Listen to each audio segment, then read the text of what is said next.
bandiraɓe sehlaɓe heɗotoɓe radio jowol sare jaam hira mon garti hande oɗo ñalawma alhamisa hawri ko 3 lewru octobre hitande ujunnaji ɗiɗi e nogas nayyi habruji mon e ɗemgal Pulaar titruji men ɓurɗo mawnude ko toon to États-Unis puɗɗorɗen ɗum noon ko ma en ƴeew hono battante ndeɗo ƴiwonde wiyetede Ellen toon to Caroline du Nord ɗum kene ɓuura temen ɗiɗi neɗɗo ko ɓalli jiitade oɗo saaha joni ko maayi habruji men ko fati politique hono kanko Lisa Ceyni en wayno ko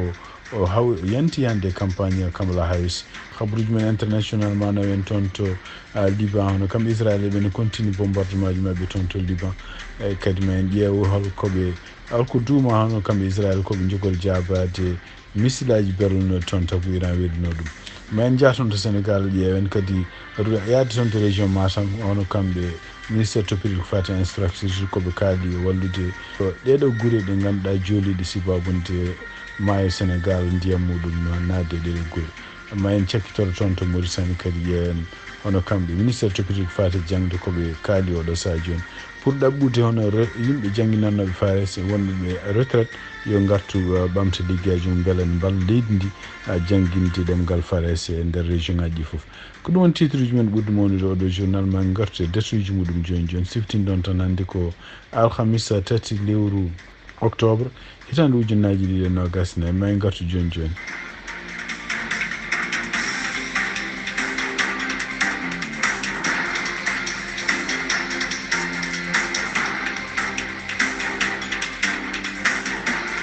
bandiraɓe sehlaɓe heɗotoɓe radio jowol sare no mbinoɗen e gardidi men ndi habruji men e États-Unis puɗɗoɗen koko fate e wey ɗo siftinde on tan ko hendu Helen yannudu tugui tan Florida ettenma toon to Georgia ene wayno ko hande ko ɓe goni koye limde bonnandeji no mbayi heeɗo woni koye limde kadi mayɓe ene wayno oɗo saha joni sugnade kadi hiisaji cakkitiɗi yaltude ina wiye kene ɓuura temen ɗiɗi neɗɗo ene wayno oɗo saha joni koko wiya koko maayi ɗum noon ko ɓuuri hewde e mayɓe ɓe kadi ko toon to Caroline du Nord e tugnade kadi hande noɓe cifiri ɗum mbi wonde ko surtout toon to Caroline du Nord e nokkuji gonɗi Appalachia ɗum noon ko nder laddeji ene wayno koye balɗe tati hendu ndu ƴiwonde Helen ko rewi toon ko sammini ndiyam kene wiye ujunere ɓennuɗe hono ndiyam telloraki noon e oɗon région ɗum noon ene wayno kadi ko catégorie 4 ɓe mbino hendu ndu ha hande won nokkuji gonɗi toon to Caroline du Nord hono kamɓe walloɓe surtout jeeyaɓe fedde gomu biyeteɗo FEMA ene wayno ɓe dokki yetta toon ɗum noon ene wayno ko ɓe goni ko wadde hélicoptère uji e bateau uji ƴewde ko beele ɓe jetta won nokkuji won ɗum noon ko bonandeji ne kewi laabi kewɗi boni hen eyyi ɗum noon kadi sugnade kadi gouverneur gonɗo toon to Caroline du Nord o kanko hoore makko woni koye ƴewde peeje foof ko démocrate woni koye ƴewde peeje foof kadi wallodirde gouvernement fédéral beele yimɓe wonɓe won nokkuji surtout ngala ndiyam oɗo saha joni ngala courant beele holno jettora laabi ɗi foof tugnade kadi photo ji kolleteɗo oɗo sahaji taw ko photo ji kadi naggaɗe à partir de satellite aji dow ene wayno ko bonandeji ɗi no mbayni no hulɓini han no fewi ha nde habruji meɗen to États-Unis ene wayno ko hanki mi kalni noon hono kanko Jack Smith wonda kayitaji ɗi o waɗi ɗum noon ko Donald Trump takano ko ene wayno ko caggal kadi nde Cour suprême mo États-Unis haali e ñawore muɗum ɓennude wi wonde ko no kanko Donald Trump won gueɗe o fotani ñawede sibabude ko mbiyata immunité ene wayno ko kanko Jack Smith kadi e yamirore hono juge fédéral Chet Khan wi o winditi won gueɗe won ɗum noon waɗi kene wona 160 ɗerewol taw ko ɗum ɗo fof mo haala hen gueɗe ɗe ganduɗa Donald Trump waɗi ɗum e ɗen gueɗe kadi e miijo makko wonde ko ɗeɗon gueɗe foof wona gueɗe ɗe ganduɗa hen ko sibabude Donald Trump ko président kono waɗi ɗum ko sibabude intérêt muɗum personnel sibabude ka kañum hoore mum ko citoyen privé e ɗum noon kadi o haali hen ni ha gueɗe ɗe ganduɗa hay Mike Pence nde wonde kanko wajiroɓe makko kanko Donald Trump mbi wonde ko Mike Pence ne wawi maaye e ɗum ɗo hay so tawi waɗani intervention o wi ɗum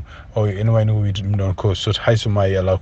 fof ko bonnata ko wawi wonde fof ene wayno ko kanko Donald Trump avocat ji makko jalti gari hande mbi wonde ko kañumen koyemen jiiɗi rokkede temps juɗɗo pour beele mbawa ƴewtade ɗiɗo ɗereji kene won 165 ɗum ɗo fof ɓe mbi wiide mabɓe kadi walla kadi e tugnade kadi sarɗi walla haralleɓe ko fate en wattu ɓe haqqillaji mumen e ñawoji ɗe en mbi ɗum ɗo fof ko jikkuji mabɓe kamɓe avocat ji Donald Trump e kanko Donald Trump ƴewde leltindi gueɗe ɗi ganduɗa kala ko wiyete ñawore walla kala ko wiyete ne arde tribunal pour beele ne kanko Donald Trump dañata muɗum ko wawi wonde fof ene wayno Donald Trump kañum hoore mum e nder konguɗi ɗe welli hanke e média makko social o wi wonde ɗum ɗo fof ko peeje hono kanko Jack Smith yi arde nadde e woteji taw woteji ne keeɓi ɗo kene won ene heddike kene wona lewru tan ene heddi arde kadi isinde ɗiɗo halluji beele ne waɗa ko influence yimɓe ɓe ganduɗa fonnoɓe wotandemo kanko Donald Trump ko wawi wonde fof ene wayno ko kamɓe avocat ji ɗi ɓe mbaɗi ɗaɓɓade mabɓe faade toon e juge gonɗo toon to Washington hono cutkan pour wiide wonde koɓe jiiɗi tan pour wawde ƴewtade ɗiɗo kayitaji wawde ƴewtade kadi gueɗe ɗe ganduɗa Jack Smith waɗi hen o siftinton ɗon Jack Smith ko procureur spécial ƴeftaɗo taw ƴefti ɗum ko département justice pour yo enquête hono kanko Donald Trump peeje ɗe o joguino hen e wawde waylude walla wawde firtude woteji mbaɗnoɗe hitande ujunnaji ɗiɗi e nogas taw wonno ko hakkude makko kanko e Joe Biden ɗiɗon woteji kadi ne wayno ko teskira hen kanko Donald Trump fortini won état ji won ko wayno Georgia pour beele kañumen koye mumen ne guuro woteji ɗi walla ne guuro hon toɓɓe won beele ne mbawa wiide wonde ko kanko gagni walla yeedo Joe Biden gagni toon to Mauritanie ko teskuyo mawɗo laamu ngu waɗi oɗo saha hannde wiide wonde ko ɗemgal faresi jangguinoɓe ɗum ene manki toon to Mauritanie e ɗum noon e tugnade noɓe kaalidi ɓe mbi wonde ko ene wayno ko ɗemgal faresi ko hunde nde ganduɗa en ko hunde nde ganduɗa welsinade oɗo welsinanode oɗo sahaji oɗo welsinanode toon to Mauritanie ko ɗum waɗi oɗo sahaji on laamu ngu ummi pour ƴewde artirde yimɓe jangguinannoɓe fares yanoɓe retraite ɓe ɗamini artirde kene wona capanɗe jeetati neɗɗo ɗum no guila e professeur muɗum ha inspecteur uji ha yimɓe kadi instituteur uji wonɓe retraite oɗo sahaji on nodditaɓe yo gartu gona e contrat ɗum noon ene wayno ko ɓe puɗɗuma oɗo sahaji joni lollinde wonde ko wonde dossier ji men mbawi jaɓede tuggi ñande nogas tati lewru septembre actuellement nayi lewru octobre ɗum noon e tugnade kadi laamu ngu no haalirni e sunnade kadi kamɓe yimɓe ɓe ganduɗa hohoɓe wonɓe toon to département jangde mbi wonde ko région ngaji Mauritanie foof ene wayno kone jogui caɗele ko fate en jangguinoɓe fares taw ko wawɓe jangguinde fares moƴƴo ɓe ɗum ɗo fof donc ko yimɓe ɓe ganduɗa henne ko jangguinannoɓe fares nden kadi ko wawɓe fares taw kadi ko yaaɓe retraite ɓeɗo fof ene ñaaga yo garto pour beela ene mbawa rokkede contrat mbawa wallude ministére toppiti ko fate jangde pour jangguinde fares ɗemgal fares gonguira e gonga e nder école aji primaire et secondaire toon to Mauritanie ha hande toon to Mauritanie wayno ko fedde toppitinde ko fate en peeje habde ko kala ko wiyete cancer ɗum noon ko cancer surtout en parɗe kamɓe rewɓe ene wayno ɓe mbawi ne yittude kene wona nogas wondudeɓe e wonduɓe cancer taw ko cancer enɗi ɗum noon ko caggal nde kamɓe koye mabɓe ɓe mbawi ƴeftude kene won ujunnaji tato neɗɗo ɓe mbawi wadde ɗum dépistage ɓe jiiti hen ene wayno ko yimɓe nogas wonduɓe ɗe oɗon cancer ɗum noon e tugnade kadi e haalduji kanko directeur oɗon organisation biyeteɗo Ibrahim Wul Haddou ene wayno ɓe cakti oɗo rapport hanki ko alarba hanki ɗum noon ko caggal nde kadi nde ɓe continue wadde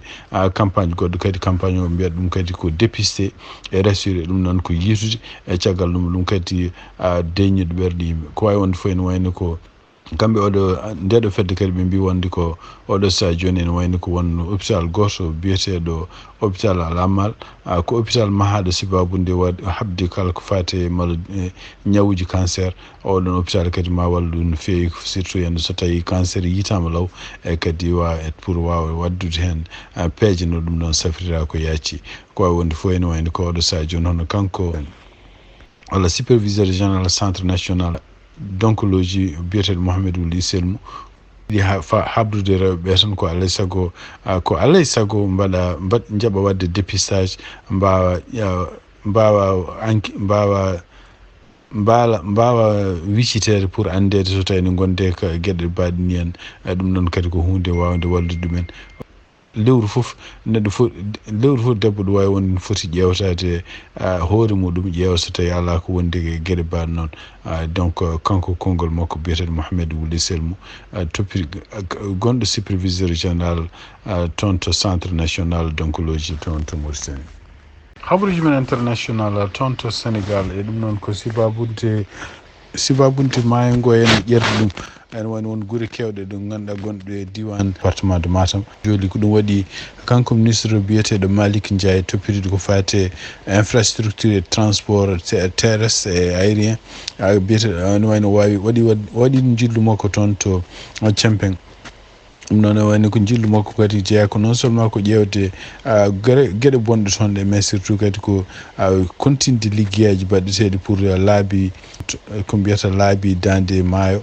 taw ko rewo e worgo muɗum e ɗum noon ko laabi puɗɗinoɗo guila ko ɓooyi ko wawi wonde fof ene wayni ko o haali o wi wonde oɗo saha joni hono liggotoɓe toon ɓe ɗiɗon laabi ɓe dokkama yamirore yo continue liggueyaji mabɓe kadi kala ko fati koɓe joɓetono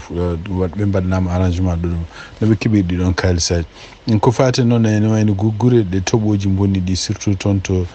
toon to Thiama e toon kadi to Ñooki ɗum noon ko guure ɗiɗi gonɗe e commune Nabbaji Siwol ɗum noon ko département de Matam kanko ministre o haali o wi wonde ko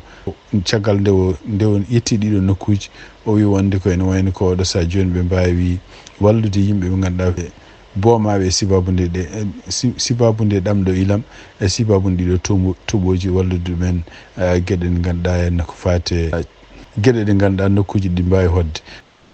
e tungnade kadi habaruji gummiti toon ɓe mbawi rokkude logement ji ken wona jeetati taw ɗiɗon logement ji kadi ne mbaɗi nogas e nayyi suudu no woni hen taw kadi logement ji ɗi kadi ne mbaɗi en jogui ndiyam en jogui électricité kono kanko ministre toppitide ko fate santé et action sociale kañum hoore mum ene wayno kadi toppitide ko fate ko mbiyata famille et solidarité kañum ne wawi profitde e tourné mum wonno toon pour wawde yiilade nokkuji ɗi ganduɗa bonɗi sibabunde ɗe ɗamɗo ilam rokkude safruji ko fate yimɓe ɓe ganduɗa hen dañɓe caɗele ko fate ɗamɗo ilam ono kanko biyeteɗo Alioune Badara Dione kañum woni ministre toppitide ko fate microfinance et économie sociale de l'économie sociale solidaire laamuji gonɗi toon to diwan Matam ɓe mbawi kadi kamɓe koye mabɓe tawede oɗo tourné ɗiɗo ministre uji mbaɗi toon to diwan Matam siftinde on tan e sunnade kadi habaruji gummiriɗi toon to RTS Matam hono kanko ministre toppitide ko fate calal mawo yillo kadi nokkuji kewɗi taw ko centre uji médicaux ji gonɗi toon ene wayno joguiɓe caɗele oɗo saha joni goni koye nder ndiyam donc alano yimɓe safrotoɓe holno mbawir yettade ɗi nokkuji donc ene wayno ko kanko ministre o so ari toon ɗeɗo balɗe kadi maɓe ƴeew hol peeje bawɗe waɗede pour beele ɗiɗo nokkuji ne mbawa hisde ko fate ndiyam hoto nadde toon cakkitere habaruji men ko fate ngaalu ɗum noon ko surtout ko fate prix ji essence ɗum noon e tugnade kadi ko huula oɗo saha joni sibabunde haare hakkude Israël e Iran surtout kadi tawde Israël nene haale oɗo saha joni wiye kañum hoore mum yiiɗi ko bombardude kala usine aji mabɓe gonɗi toon to Iran ko fate pewnoji pétrole walla essence ɗum ɗon ene wayno ngolɗon kullol ene wayno waɗi battande no fewi ko fate marché ji internationaux ji hol jeeyoji pétrole ɗum woni donc prix ji ɗima ɓeydimo montude hay sinno ko attaque o waɗani taw ko wawi wonde fof ene wayno ko tungnade kadi habaruji gomiri toon hono kamɓe Iran ene wayno koye yimɓe koye leyɗele sappo je aduna he ene wayno produit pewnoɓe ko fate pétrole e ɗum noon e wayno koye lewru août tan ɓennuɗo ndu hono kamɓe Iran ɓe mbawi produise ken wonno ujunnaji 370 millions baril par ɗum ɗon ko par ñalawma ɗum noon ne wayno ko so tawi kadi ɗum ɗo en dartinama hawnaki ɗum ɗo fof ma wat battande bonde wonande e aduna ko fati prix ji essence et surtout ko fati henne kadi kamɓe Iran ko ɓuuri hewde pétrole moɓe pewnotono kene ɓuura feccere koɓe pewnoton koɓe neldata ɗum ko caggal leydi pour yeeyoyde ɗum donc ɗum ɗo fof so dartinama kadi ene wawi addude tumnade kadi e fedde mawde toppitinde ko fate ngal yeeyoɓe ko fate ngallu biyeteɗo Goldman Sachs ɓe mbi wonde ko ɗum ɗo en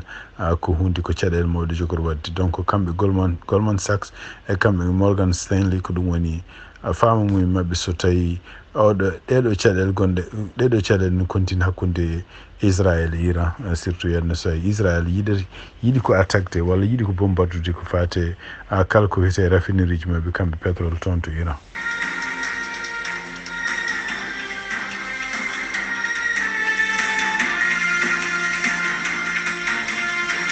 bandiraɓe sehilaɓe heɗotoɓe radio Jowol Sare ko ɗi kabaruji jogon noon hannde alhamisa 3 lewru octobre hitan ujunnaji 20 yen mballe jaam ha janggo kadi so Allah jaɓi on jarama.